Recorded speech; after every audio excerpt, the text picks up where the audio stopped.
fait, il y a vraiment beaucoup de plaisir, quoi. Et je dessine ce que j'ai envie de dessiner. Enfin, c'est vraiment des envies de dessin qui me poussent à faire les histoires que je fais. Celui-là, finalement, je sais plus c'est lequel. Ah non, c'est celui-là, voilà. J'ai envie de dessiner un lapin.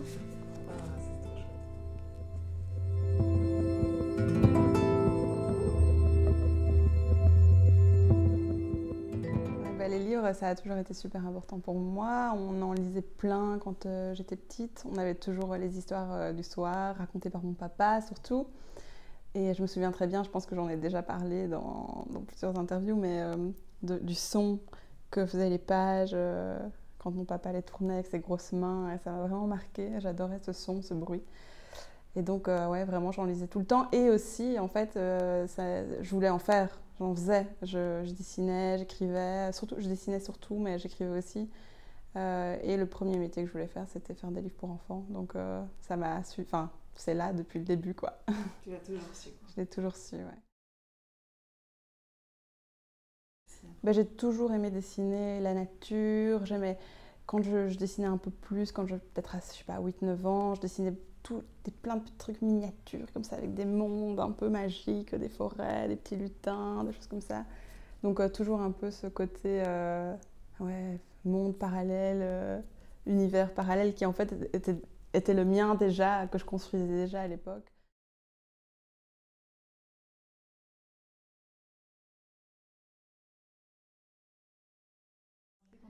Évidemment, les Trois Brigands de Tom Ungerer.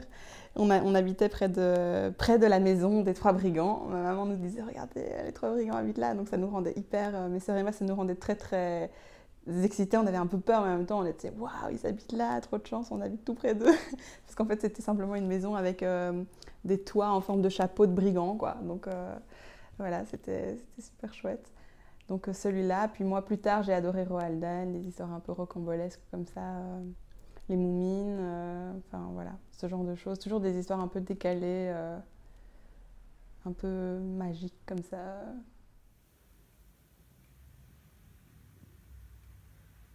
J'ai beaucoup recopié quand j'étais petite pour apprendre en fait. J'avais aussi été à Disneyland et j'avais acheté un set de table, je crois que c'est ma sœur qui l'avait acheté, avec les étapes pour dessiner Mickey. Et en fait, je recopiais quoi, sans cesse. Et c'est en recopiant qu'en fait, je trouve que c'est hyper important de recopier, en tout cas à un moment, de recopier pour apprendre comment font les autres et puis pour s'approprier son propre style, etc. C'est vraiment quelque chose qui se construit. Donc j'ai beaucoup copié quand j'étais petite. Et j'ai toujours aimé les couleurs, je dessinais beaucoup en couleurs. Et d'ailleurs, c'était assez frustrant parce que quand j'étais petite, toute petite, j'étais allergique aux pigments. Et donc, je ne pouvais pas m'habiller, par exemple, avec des couleurs. Bon, c'était pas vraiment... Je pense que quand j'étais petite, j'avais sans doute envie de m'habiller en couleurs farfelues, mais c'était surtout vraiment dessiner avec ces couleurs et avoir les pigments sur la main, quoi. C'était pas trop possible. Mais bon, voilà. Je me suis pas sentie limitée non plus par ça, mais c'est marrant quand même d'aimer tellement les couleurs et d'y être allergique. Maintenant, c'est passé. Je suis plus allergique, heureusement.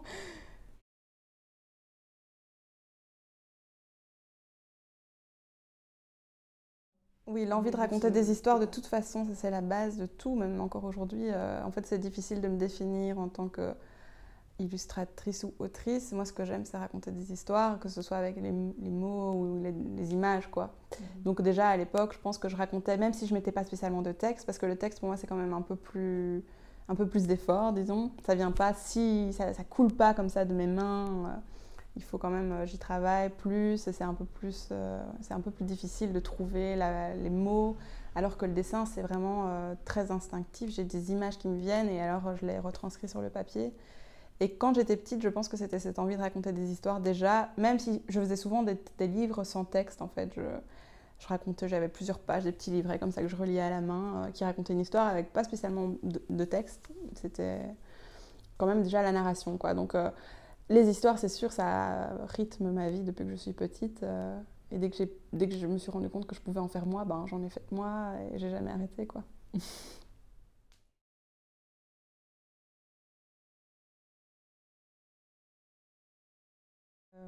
En fait, généralement, ça commence hors de mon atelier. Quand j'ai une idée, je cherche pas d'idées. Si je les cherche, elles ne viennent pas. Elles me tombent dessus.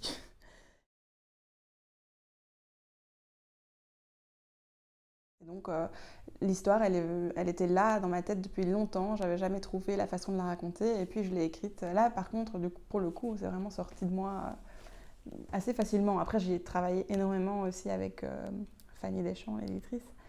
Mais, euh, mais voilà, c'était vraiment... J'avais besoin de raconter cette histoire. Et donc, dans mon atelier, une fois que j'ai les idées un peu claires, je fais pas beaucoup de recherches, j'ai des carnets, mais je travaille pas énormément dans mes carnets. Je fais généralement d'abord quand même un chemin de fer qui peut changer, un découpage qui peut changer au fur et à mesure de la progression du livre. Mais par contre, en fait, moi, ce que j'adore, c'est surtout ces derniers mois, ces dernières années, j'adore me lancer directement sur le papier. Je prends une grande feuille et j'ai tout mon matériel, mes peintures, mes crayons, mes pastels, mes pinceaux, et tout se mélange comme ça. Et ça fait vraiment une espèce de, un mix assez dingue parce que je prends un peu, je crois que j'ai l'air un peu folle quand je dessine parce que je prends un peu de tout et je fais pas du tout attention à limiter mon matériel. J'utilise vraiment tout et donc je travaille par couches comme ça. Je commence. Et puis j'ajoute une couche, si je suis pas contente, j'ajoute une couche de peinture pour couvrir ce que j'ai mis en dessous. Et finalement, ça se construit comme ça. Ça crée des paysages un peu... Je crois que ça ajoute un peu de magie, comme ça, de mystère, qui collait parfaitement avec Lapin. Et en fait, quand je dessine dans mon atelier, c'est mon endroit préféré au monde, évidemment. Et le temps passe tellement vite, quoi. Vraiment, parce que je suis vraiment de plonge dans l'univers du livre. Et j'ai du mal à voir le temps passer, à me rendre compte qu'en fait, il est déjà l'heure de manger ou d'aller chercher mon fils à la crèche. C'est un truc... c'est trop bien. Vraiment, je plonge dans un univers parallèle que je crée.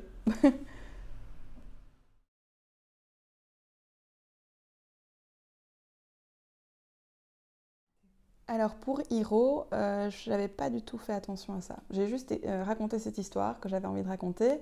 Et c'est en faisant plein d'ateliers dans les écoles, dans les bibliothèques, avec mon public, que je me suis rendu compte en fait l'importance d'avoir conscience de l'âge auquel on veut s'adresser. Et donc pour Lapin, enfin pas spécialement l'âge, mais en tout cas qu'on s'adresse à des enfants. Les enfants, ils aiment certaines choses. Par exemple, il y a certaines pages d'Hiro qui fonctionnent très bien. Par exemple, quand elle prend ses clics et ses claques et elle s'en va. Elle s'en va dans la narration avec le texte, ça fonctionne super bien avec les enfants. Ils adorent, parfois ils le connaissent et ils le disent en même temps que moi quand je leur lis le livre. Et donc j'ai vraiment essayé d'être conscient, de garder ça en tête quand j'ai écrit et dessiné Lapin. En fait, parce que quand je dessine, c'est assez presque intuitif de mettre plein de petits détails, des trucs à retrouver, parce que moi j'adore ça quand je regarde des images et je me dis que les enfants ils aiment encore plus ça. En plus ils sont super forts pour remarquer tous les petits trucs cachés. Et donc je les mets vraiment consciemment au niveau du dessin. Par contre au niveau du texte, c'est vraiment quelque chose que j'ai appris en étant confrontée à mon public en fait. Et pour le texte de Lapin, je pense que, j'espère en tout cas que j'ai essayé de mettre ces phrases ou ce rythme, d'instaurer ce rythme qui plaît aux enfants. Et c'est cette espèce de rythme de ça monte et puis ça descend, ça accélère, ça stagne. Je sais pas, il y a vraiment un truc qu'il faut trouver que les enfants aiment. Et j'ai essayé en tout cas de garder en tête tous mes ateliers que j'ai pu donner pour créer le texte de Lapin.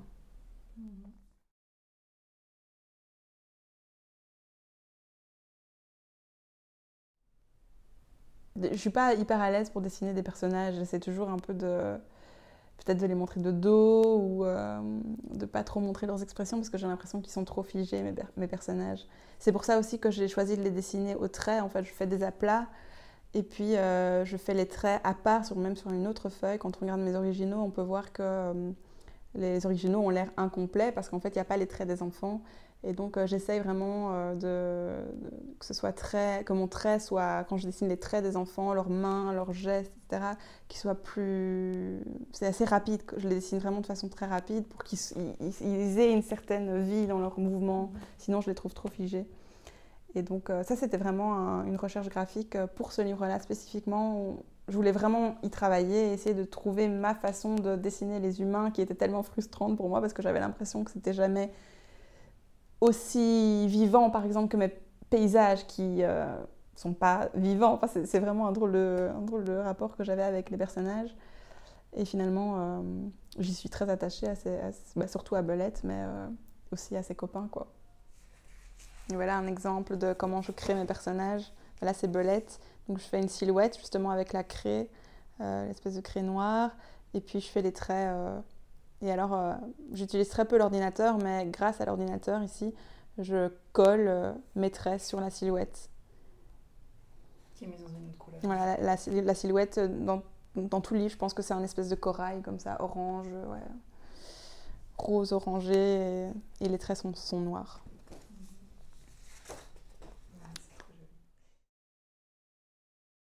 Belette, elle est très mystérieuse. Donc, elle a 7 ans au début du livre et elle habite toute seule dans une maison un peu bizarre. Il n'y a pas grand-chose dans cette maison, c'est un drôle de truc. On ne sait pas trop pourquoi elle habite toute seule. J'y réponds pas, même en fait moi, je ne sais pas. Il y a le mystère même pour moi.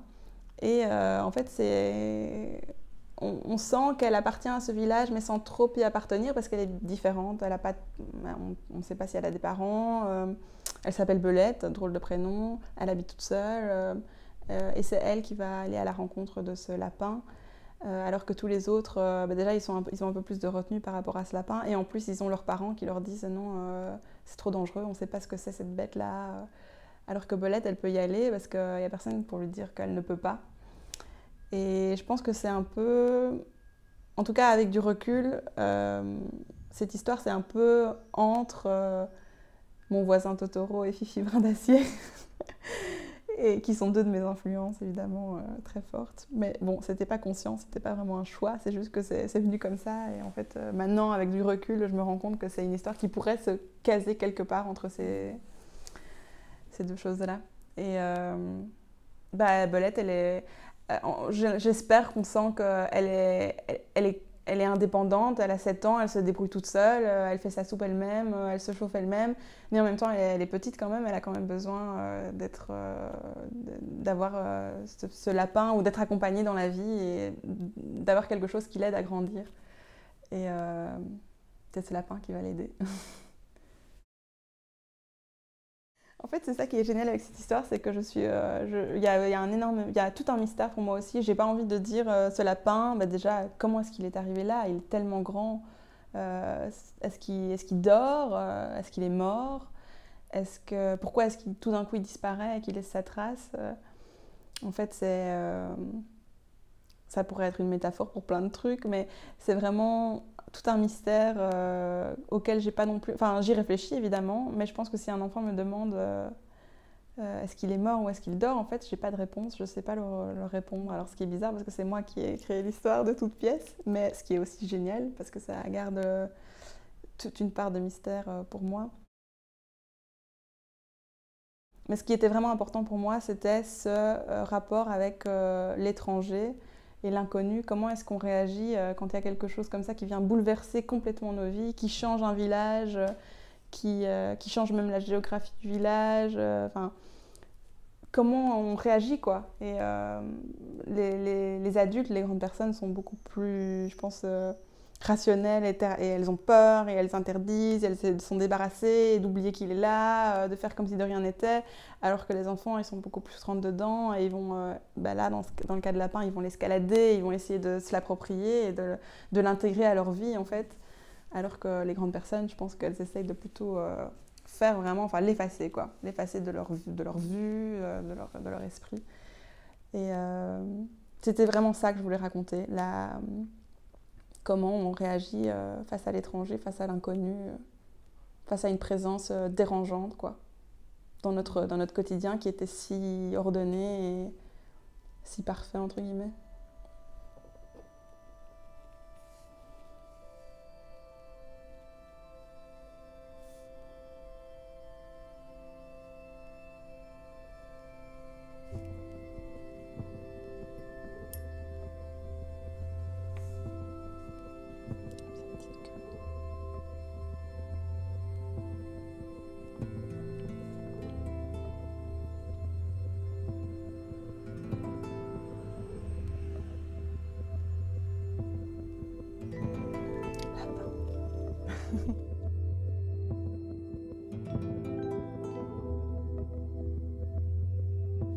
Puis il y a cette image-là que j'adore, que je trouve qui caractérise bien la fin de Enfin, lapin quoi, lapin qui a laissé sa trace et c'est beau et c'est doux et en même temps c'est bizarre quand même, cette espèce de lapin qui s'évapore.